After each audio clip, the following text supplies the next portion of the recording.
Ready? Ready? Hey everyone, welcome back to the latest episode of Snitchin'. It's your host, Kristen. And Brittany, get ready for the best part of your day. We're back at you with another great guest episode. It's Wednesday. And this time we have a little interior design action coming your way. We have on with us Sarah, who is an interior designer based up in Beverly. Sarah, welcome to the pod. Hi. Thank you for having me. So excited. This is going to be great. Brittany and I are very excited about this topic. And we were talking before we came on here. So Sarah and we just found out, second cousins. Thanks, AI. Chat GBT it. Exactly. Honestly, I think Brittany's really gotten me onto the Chat GPT game. It's a game changer. I'm obsessed with AI. Yeah. I was against it for a while. We now use it quite often at work. Yeah, it's kind of scary. Yes. I'm like, I don't like that I'm using this, but wow, is it convenient? Oh, yeah, I bet. Yeah, that must be like weird for you with work, like in a more creative realm. Yeah, but it helps with like writing up proposals and writing up just wording things professionally. Yeah, makes sense. I was kind of against it too. I mean, I'm definitely on board now, but I always thought like it would, I don't know why. I think maybe I thought it was like cheating or something, but it's not. Like it was just not. Then that's what I feel too. I feel like it's cheating, but then I'm still having to like prompt it. Yeah. Do a little work for it to come back and tell me. It's like using a calculator. Yes. Oh, that's a great analogy. Yeah, that's a great point. Well, it did help us figure out how Sarah and I are related because basically we're like, are we second cousins? Are we first cousins removed? My mother and Sarah's mother are first cousins. Yeah. That makes us second cousins. And your mom is my first cousin twice removed. Once removed? Once removed. That was it. Yeah. I'm convinced no one knows what that means. No, I always just say you're my cousin. And then like people who don't know, they're like, oh, and I'm like, well, like kind of, sort of. I mean, a little keep it broad. Yeah, keep it broad. But yeah, no, I'm pumped to talk to you about this. We do like to start with maybe a little bit of just like your background, Sarah. When did you first start getting into design? Was that kind of your career path from the get-go? How'd we get here? Interior design was not my career path from the get-go, but it's been something I've always been into. Even like my parents are into like keeping a nice house and things looking well. It's not my style particularly, but they're always into like, my mom used to make curtains and pillows and stuff like that. So it's something I've always been interested in. And they let me like design my own bedroom as a kid and stuff like that. But love that. I actually went to school for graphic design, so not far off, but so I did school of graphic design. I graduated during the recession, which was horrible. It took a while for me to get a job in design, and I ended up working for a children's publishing company for 10 years, and that was like so much fun. Worked in the city. It was great. Then COVID happened, and I got laid off. My son was probably, what was he, 6 or 7 months old when I got laid off. And I'm like, no one's hiring. Yeah. I have no daycare. And I was like, well, what do I do? So I just kind of sat at home on unemployment for a little bit. And I was like, I started being like, I don't know if I want to continue this career path. I had already worked from home for a couple of years with the publishing company, and I liked that flexibility. And a lot of the jobs I was looking at were like, no, you kind of are going to have to come into an office in the city. And just with a young kid, and my husband works long hours. I was like, not realistic. Yeah. And so I knew of an interior designer who I'd worked with in the past, which is kind of funny. We worked at an animal clinic together. So so my mom is a vet tech. So she's like a nurse. Or during college and then a little after, I worked there part-time. The woman I work with now, Olivia Cronky, she was there as also a vet tech, but she had always been like really into design, and like we would talk about her house and all this stuff. And she ended up leaving shortly after I left, and she went back to school, got a degree, and then started doing her own thing. And I had followed her for years. And finally, after I got laid off, I was like, you know what? I'm reaching out to Olivia and just seeing, can I come shadow you and just figure it out? Yeah. And she was like, yeah, come along. So we just did that for a while. And I just was like following her around on job sites and learning about fabrics and all this stuff. And then it just was like, okay, we really like working together. So now we've been working together now, what is it, 5 years? Amazing. That's so It's cool. been great. Yeah. She's just like taught me so much along the way. And there's things I still need to get more into, like a lot of the AutoCAD or SketchUp programs where you can actually do 3D drawings or construction drawings. Yeah. Oh. That's where I'm like lacking. With my graphic design, I'm able to at least, I can draw it out, but I'm still learning how to use the 3D software. We'll get there. Yeah. We're going to get there. Yeah. I feel like that's not what I first think of when I think of like interior design, but it makes sense that you have to be able to kind of like draw or Yes. And that's visually what represent a something. lot of people don't get it. And even I didn't at first. You think of like, oh, they're just picking out pillows and, pretty stuff. There's a lot more that goes into it. A lot of construction knowledge you need to have. You need to learn plumbing, tile, a lot of code. Like the vanity should be this size and the toilet has to be this much room between the vanity and the toilet. Yeah. You learn it as you go. I feel like even if I went to school, I probably wouldn't have known all this stuff. You just learn it on the go. But yeah, there's a lot of fun stuff, but there's a lot of like technical knowledge. A lot of just doing billing and ordering things and tracking orders, and the orders come in damaged. So then I have to contact the vendor and figure out that. So there's a lot of other stuff that people just don't know about or see, but it's fun. Interesting. I think I would like that it's like project based too. Like I feel like there's something really satisfying about starting a room, starting a project, and then like seeing the finished product. That feels like sounds so fun. It really does. So a few things you said there. First off, Britt, you would love Sarah's mom's style. I mean, I remember going to your parents' house, but that was before they moved. So their old house. Gorgeous. How would you describe her style? Traditional.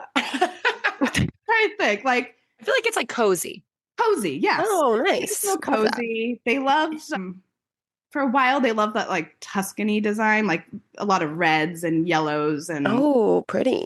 But like she always had a very well done house. It was gorgeous. You can tell when someone has like the knack. Oh, 1000%. Also, what you said about decorating your room as a kid, was there anything better? That is so cool. Yeah. Really, yes. Yeah. Although I went through a stage where I like plastered my walls. I mean, I think there was only one wall that had paint. All of them were like boy band cutouts. And I made like my own wallpaper pretty much. Yeah. Sounds like Kristen's room. Yes. I was very much in the team in sync camp. I don't know how you felt. I was a Backstreet Boy. Okay. Well, there's we all have our things. Yeah, we can respect each other. Totally. Okay, so you take the leap. I love that you just, kind of decided to go for it and reached out to your friend and decided to get going and working together and change career paths.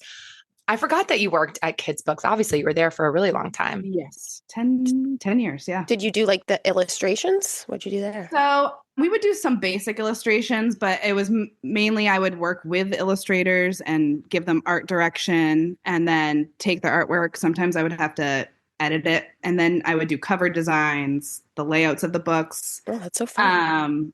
We specialize in a lot of activity books, but we also specialize in like baby cloth books. So it was like almost like creating stuffed animals and lift to flaps and stuff like that. Fun. I still do some freelance children's book design on the side. It's nice to like stay involved in it. Well, Britt, you and Sarah are both boy moms to two boys. So you got two boys? Yeah. You have two boys? What? Yes. How old? Almost 5 and 2. Okay. Yep. 6 and 3. Yeah. So we're in the same boat. It's exhausting. Yeah. There are no words. Exhausting. Yes. There are no words. And my oldest also has ADHD. So it's like on another level. It's God. Yeah. Oof. Yeah. If you went upstairs in my house right now, it looks like a tornado went through it.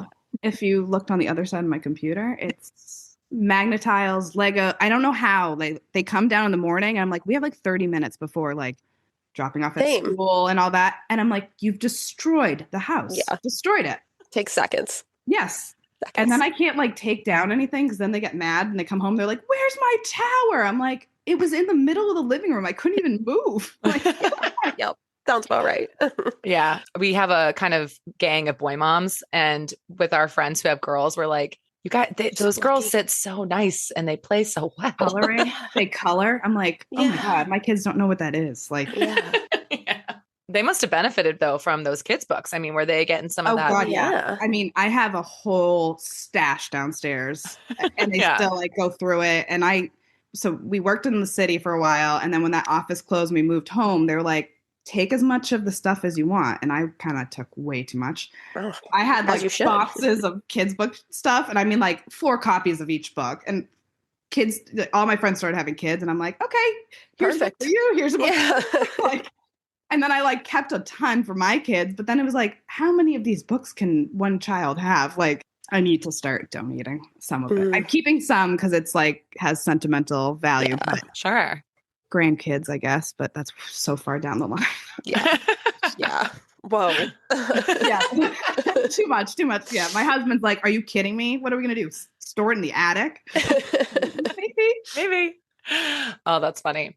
Well, okay. So we moved past kids' books. We're designing. So I will say personally, I don't think I really ever felt like I had a personal interior design style until I moved into my current place. And then I really was very excited to, oh no, I feel different about it now. I feel like I know what I like and much more confident. Yeah. But it took me a while. I think in years past when I just had like apartments and I would try to decorate really quick because I was just eager. Yep. Yeah.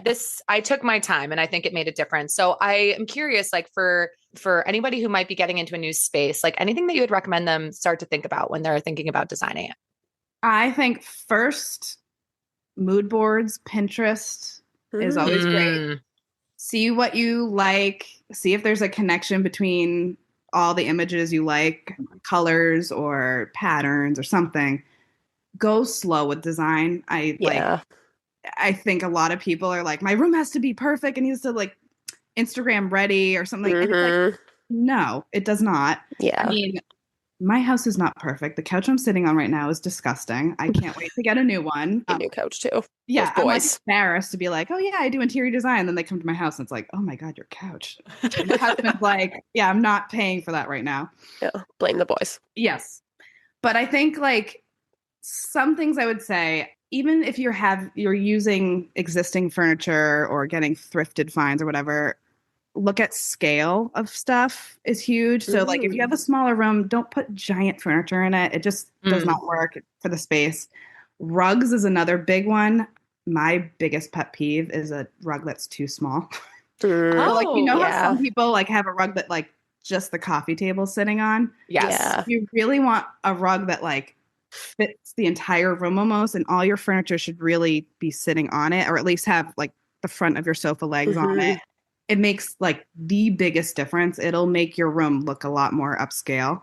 I like to start with a rug too because you can pull colors from that. Smart.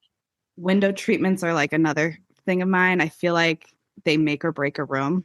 Good window treatments, they're practical, like you're in a bedroom, you need blackout curtains or blackout Roman shades or something like that.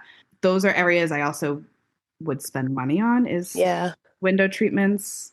And then once you do start buying furniture and you feel comfortable in it, like good made furniture, well-made furniture makes a huge difference. They make furniture with good fabrics now, like Performance, where they're stain resistant. Yeah. They can withhold children, pets. Oh, I need that. Yes. There's a lot of good options in there. I mean, some are higher end, but there is some more affordable options out there. But that's my next purchase. It's definitely a couch. Yes, I need it. I mean, you spend so much of your time on your couch. Like, you know, I can see why investing in something that's going to be sturdy, durable makes a difference. Yeah. And also like I'm someone with a bad back. Like a good mattress and a good place to sit makes all the difference. Like in the world. Need a good mattress. Yeah. I hadn't really thought about that on the rug front. Like my rugs, I have just kind of plain rugs and I've been thinking about kind of getting new ones. But I love a pattern rug. Like I love, and it, especially when it's kind of subtle. You're talking to me. Yeah. No, it really does make a big difference. And I totally hear what you say about getting something that is the correct size. Like, 100%. I don't want to say cheapens the room, but it does. Yeah. It cheapens the room. Yeah. And it also makes your room especially if you have like a big open floor plan, it makes it look like everything's just floating. And you like really want to like section off your spaces. Like I know my mother-in-law, her kitchen, dining, and living room was all kind of one space. And she had a rug that was too small. And she liked one that I had in my house. And I'm like, get it. I go, but don't take this wrong way. Get it bigger. You need a bigger one. And once she did that, it like made her living area, like her sitting and TV watching area, like a separate area. And it just really brought the whole space together. I feel like rug shopping is always very overwhelming. That's my only thing. And like, it's kind of hard online. And the colors are never exact. And you don't know. Yes. They're not. Rugs can be very expensive. And people are afraid to spend the money on them. But like 100% wool rug is like one of the best investments you can make because they're actually easier to clean. Some of these cheaper ruggables and all that. Yeah. I don't really understand how they work because I'm like, can you really put a 9x12 rug in your washing machine without your washing machine breaking? No. But they don't last. They stain easily.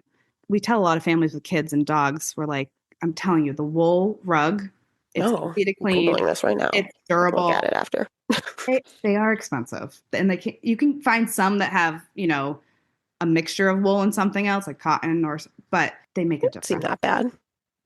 I have a ruggable runner and it was really cheap, but I'm not like hard on it. Like I don't have any pets and obviously I don't have kiddos like running around on it. And it is very much always coming up. I'm always having to adjust it. It's, I have one, it's not a ruggable, but it's like another one. It's like a flat, cheap rug in my kitchen. And I can't believe how disgusting it's gotten. Finally to the point where I was like, it's not worth having down because it looks disgusting. And I've done like steam cleaners on it, everything. And it just does not come up. It kind of sounds like, because I think that's something too, right? Where you think about getting a new place, it's balancing your budget. Obviously you see the vision and you want to get it all. You can't always get it all. So it sounds like when you are thinking about when do you splurge, when do you pull back, rugs, like solid furniture, you're going to use sofas, mattresses, like windows, invest in those things. Is there a place that you would say maybe you can skimp a little bit or like be a little bit more frugal? We are not afraid of using a Target side table, ottomans. They actually have the threshold ottomans we use quite often. And you can also like buy it and eventually if you want to pay for it, you can get it reupholstered into something else. You can find some good dining room chairs that are cheaper. Although I've done that and my dining room chairs are now all broken because boys. Toss up. Those boys. They're like so rough on them. I'm like, gosh. Yeah, everything's a playground. Pillows can be very expensive. Pillows can be crazy expensive. Yeah. Like, designer pillows with designer fabric can get really expensive. So there's a way of mixing in high and low. Maybe you just do 2 designer pillows, then you add a cheaper one. Yeah. Target one. I think most of my pillows are like Marshalls. Home Goods. Home Goods. Yeah.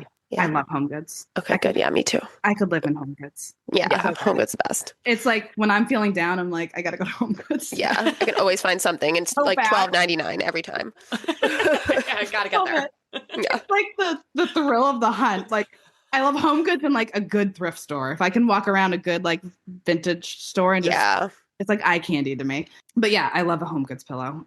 The only thing with those, sometimes this is so picky, but the inserts that are in them are not the greatest. So sometimes I will go and buy like a nice down insert and the cover's fine, but now the insert's nice and plush, keeps its shape. Oh, that's a good idea. Yeah. I like that. Yeah. I mean, I love photography. I have so many photos in my place, but I'm not crazy about frames. Like I will skimp on frames for the most part. If they're like, if they're small, I know when people get like a bigger thing framed, they'll like, I feel like Brittany, your husband loves like a good frame and your house looks amazing with all the posters that he has in frames. But those like, and he like gets good ones. Yeah, I mean, he has a lot of posters that he is slowly but surely getting rid of. There's only 2 that I will allow in our like upstairs living space. So let me just preface that. I don't have posters everywhere. I'm not but sure. Like his favorite ones, like, he'll get them. I mean, they cost like $200 to $300, but like with a nice mat and a nice frame. And it does, you can tell the difference. Oh, you can. We use Frame Bridge a lot. Oh. It's the one where you used to be able to just mail it in, but now they have like a frame bridge in Wellesley. They're all over the place. There's one in Boston, but you go and you bring your artwork and they have frames there and they do it for you and they do a great job. Oh, And they even have like gallery wall packages and stuff. Oh, okay. It is pricey, but it's really well done. They do make a difference. But again, I think little ones, I'm like good with just going cheapo for those for the most part. We like, so we're talking about like seeing a project through to the end. At the end of the project, we schedule for a photographer to come and photograph the spaces. And that is when I run to Home Goods and I get the stuff to style it, like small picture frames, little trinket dishes, stuff like that. We'll get some other more personalized things, but for the most part, like filler books, like coffee table books and all that. We make a run to Home Goods and see what we can find and just fill up the spaces so they photograph well. Yeah, we've recently become into using like books as like decoration. Yep. Love that. Little stack on the coffee table. Well, actually, I had a question. So do you do people's houses mostly, or is it like corporate or what? We're mostly residential.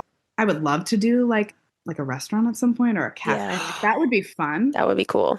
I always say that. I'm like, whoever's designing restaurants, the interior, that must be such a cool job. Mm-hmm. Yeah. Even when I was a graphic designer, I was like, I want to get a job where I can design their menus and like their logos and all that stuff. Never got one of those, but it'd be so cool and design the whole restaurant and the look of it. Yeah. So we mostly do residential.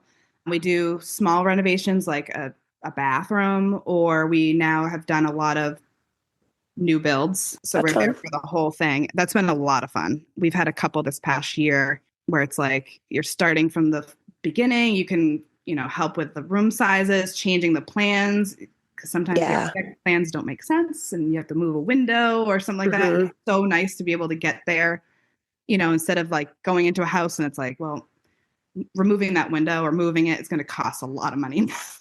There are renovations where we do it. We just did a bathroom in Milton where we did it was a window in a shower and we had to take it out. It was all rotted anyways. And we made it smaller, moved it up so that the shower wouldn't hit the wood and rot it again. But yeah, the new builds are fun. It's fun to work with a general contractor too, from the beginning to the end. Yeah, that's cool. When you have a new client, like what is the first step normally? Yeah, I was just going to ask that. Usually we do either a Zoom meeting or an in-person meeting just to see if we're a good fit. Sometimes there's people who they're only looking for a couple things and it's like, it's not really worth our time. Yeah. And you kind of have to tell them that. Or there's some people who want the moon, but then they're like, I only have this much money. And you're like, it's not possible, especially with like our time. It doesn't work. So once you feel like this is a good fit, we send them a proposal, they sign it, and then we get going. We come back again and we measure the room and go from there and start getting stuff ready for a presentation. And then we meet with them again, present the design. Usually we have at least 2 different variations of the design, sometimes 3. We go through that with a client and then they let us know, like, no. Sometimes right at the presentation, they're like, actually, they see something like, nope. So really? Take it right out. If we need to, we come back with a second pass design, show them, and then from there, it's go time. Do you ever have like people that like you don't align with their style? Like it's like not your style, but you have to like decorate it? We do. So there is like yes and no. It's kind of fun. It's a challenge. Yeah, I could see that. It's fun. Even like actually Olivia, who I work with, and we kind of have different styles. I lean a little bit more traditional, I would say. And she likes a lot more fun pattern colors. She grew up in Peru. So she's like surrounded by a different culture and it's awesome. And she's actually made me now be like, I almost want a second home so I can do a different style. Yeah. I need like beach house to do like my fun patterns. And, but yeah, so there are clients that sometimes it's like, this is not really my thing. But then once you get going, you're like, oh, like this is fun. This is different, but it's fun. Yeah. We just did that bathroom where we moved the window. They wanted a pink bathroom. Wow. And like, yeah. And the husband wanted it too. Oh, okay. Wow. We did pink tile. We had this black floor, terrazzo floor with pink, green, different color marble. And at first it like, when they said pink tile, we were like, what are we going to do? And we like took a while to marinate and we're like, okay. Then we went tile shopping and we're like, no, like this is awesome. Like, I hope they go for this. Yeah. And we had some different options and they like were like, this is exactly what we wanted and ran with it. And then the final product, it's like not something I probably would put in my house, but it looks so cool. Yeah. I could see how that would be like fun. Yeah. Was that one of the more challenging projects you've worked on? Like what was the most challenging project do you think you've had so far? They all have like little challenges or problems that pop up.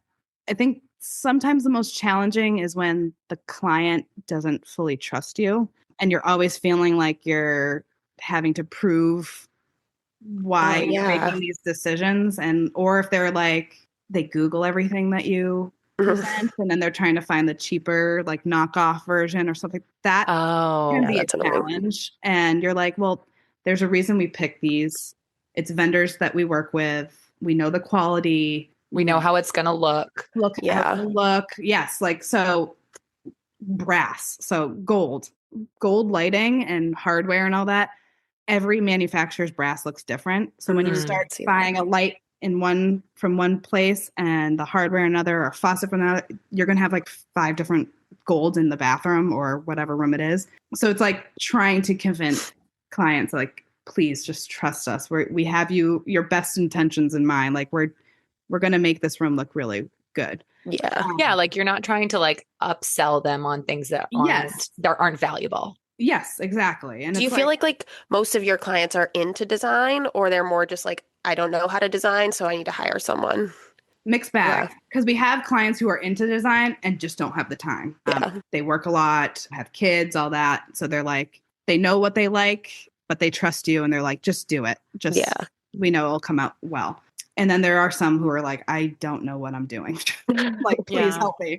I know I like, purple or something. Like, I think there's like, I mean, if you don't know where to start, it's very overwhelming. Oh yeah, totally. Yeah. Like I've been there. I feel like it is, you kind of just, and it's once you get a few of like your basic, once you start to get some direction, it makes it a lot easier. Mm-hmm. Something you said made me think just when you're talking about brass and gold, it's going to look so different based on the lighting. That was something that was so my place is like pretty much all open, the kitchen and the living room. And I have floor to ceiling windows at like the end of it. Mm-hmm. And that's the only windows in the main living space.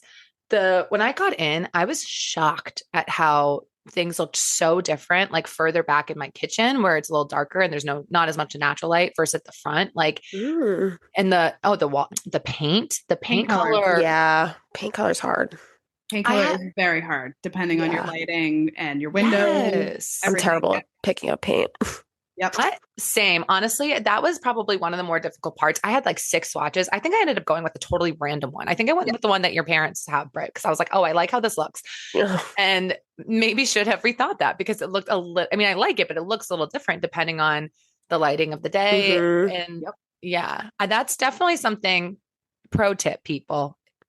Be aware. Check it out during different times of day because the lighting's going to mess with your paint. Yes. You can buy, they're kind of expensive, but what's the brand? Sample-Eyes. They make those like big sheets. You can stick it on the wall. Oh. Some paint stores will have big sheets that you can buy from them too. We do that all the time where we get a big swatch or we buy a pint and we literally just paint on the walls. Yeah. Don't just do one wall. Do a little of all because depending on the light. Yeah, that's a good tip. Especially whites. Whites can pull yellow. They can pull green. Yeah. They can pull pink. They can pull blue. Like it can be really hard. My house is a bungalow style and we had a walk-up attic and it was only 2-bedroom, 1 bath, and there's 4 of us now.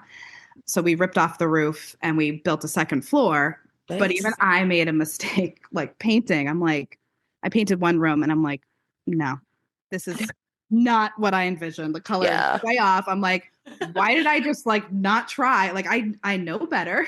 And then there I go getting like 10 different samples. And my husband's like, what are you doing? I'm like, I need to pick the perfect color.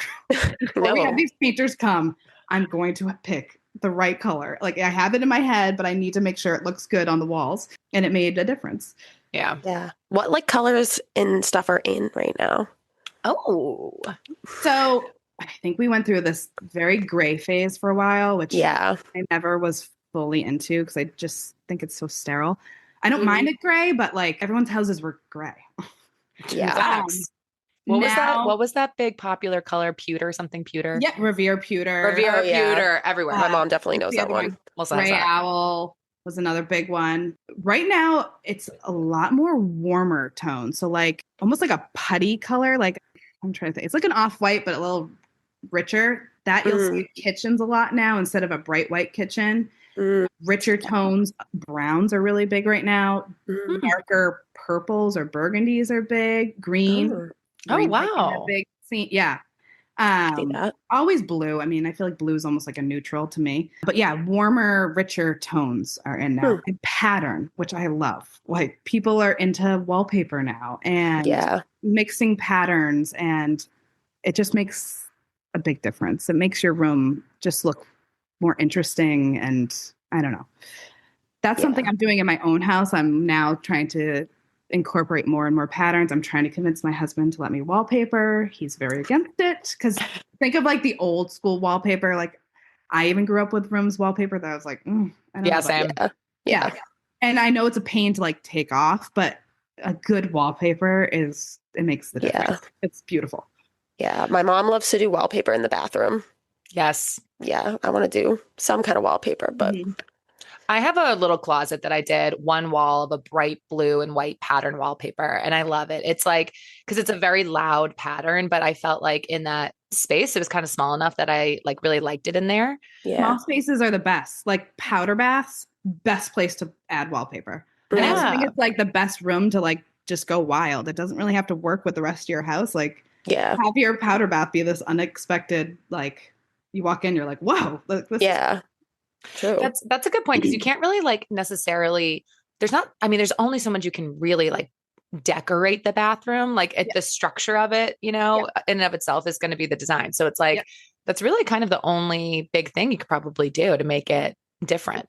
That lighting, I'm huge on lighting. Beautiful responses. And there's a lot of cool mirrors out there too. Like I love mirrors. Yeah, a good like showstopper mirror in a bathroom makes it. Because you're right. It's like, I mean, you could have fun with a vanity design or the color of it, but there's only so much that goes into a bathroom. Right. Yeah. And tile. I mean, tile makes a bathroom. I didn't realize that, I would love, now that I'm thinking about it, I'm thinking of like a deep, like green or a maroon. That I actually really like that kind of vibe. We did my son's, before we added on our addition, we did my son's bedroom, like this deep, deep green. It's now like their playroom. And then when we moved him upstairs, my son still wanted the green. And so it's a bigger room. My husband's like, I don't know if I want the whole thing green. I'm like, no, I want to do like a half wall, like a high half wall wainscoting. And then upper will be like it's simply white. So it's just a nice white. But I did the bottom around his room green. But I'm like, the only way this will look good is if I can also paint the trim green. Because I did not want to have white trim green and then white. And I'm like, that means the windows, that means the closet doors. And my dad, my husband, everyone was like, no, that's not right. I'm like, I'm telling you, let me just go and I will prove you wrong. And then when we got it done, everyone now comes in, they're like, wow, this looks really good. I'm like, oh my God. Thank you. You just got to send us a picture. Thank you. Oh yeah, we should get some photos. Yeah. Yeah, that's really funny. You're like, trust the professional. Yeah, you're like, this is only my job. Yeah. I'm always scared to do a darker color on the wall because I don't want it to look small, Like, does it make it look small? Not usually. It can make it cozy, but no. Yeah. So I think what's really in right now is called color drenching. I don't know if you've seen this, where like everything, your trim, your baseboard, your walls, and even your ceiling are one color. Oh. And even if you have built-ins in there, it's the same color. It actually looks beautiful. It does not make a room look small. It's just so cozy. It's beautiful. What is it called? Color trimming? Color drenching. Oh, drenching. Drenching. Googling so many Sometimes you have things. to convince people to like paint the ceiling too. Oh yeah. That is hard, but I feel like paint the ceiling, it looks good. Or you can people wallpaper ceilings too, and that looks really Really? cool. Oh I've yeah. never seen that. You can have like a pattern on the ceiling. It looks cool. I'm looking it up too. Yeah, this color drenching, it reminds me of Monica's Oh. apartment in Friends. I don't know. Does she Oh have yeah, that? I think she yes. Great reference. Yeah. Yeah, I can see this. This looks very elegant. Like the Yes. photos that Yeah. I'm seeing. We did one where we wanted it to be like a man cave, kind of like the library, that would be cool. like Oh yeah. a man's office, those kind of rooms. I scream color drenching to me. Yeah. Yeah. Who are you following when you need inspo? Is there any designer or maybe social media influencer? So many people. So local designers, I follow Meg McSherry, Hunter Hill Interiors. They do a little bit more traditional but fun, vintagey finds. Another one, Studio Borges, who's local. She has such cool style. It's a lot of pattern, color, different shapes in the furniture, like just very layered look, which I love. Like there's just a lot to look at in her spaces. Oliver James, she does a lot with wallpapers and pattern fabrics. Her stuff is beautiful, and she's a young designer. And then like for big name people, Amber Lewis, I don't know if you've heard of her. She's like kind of like a Studio McGee-ish. She has her own furniture, and Studio McGee I like. Her stuff at Target's cool. We use it for stuff. For a while I didn't like her style just because I don't know. I don't know how to explain it. But now she's done more with color and pattern and stuff that she's growing on me more. Was it a little too like subdued? A little bit. And like also her style is like everyone wanted what her houses look like and the Target line, all that. And it started to look like every house. Yeah. I kind of feel like Joanna Gaines' line at Target had a bit of that effect. Yeah, she was the same. It was like everyone wanted that modern farmhouse style. Yes. And then it's overdone. Yes. Like even new builds now, everyone's doing these white houses with black. And at first I love that. But now I'm like, why does every house has to look the same? Like, can we do something different? Yeah. Very trendy. Very trendy.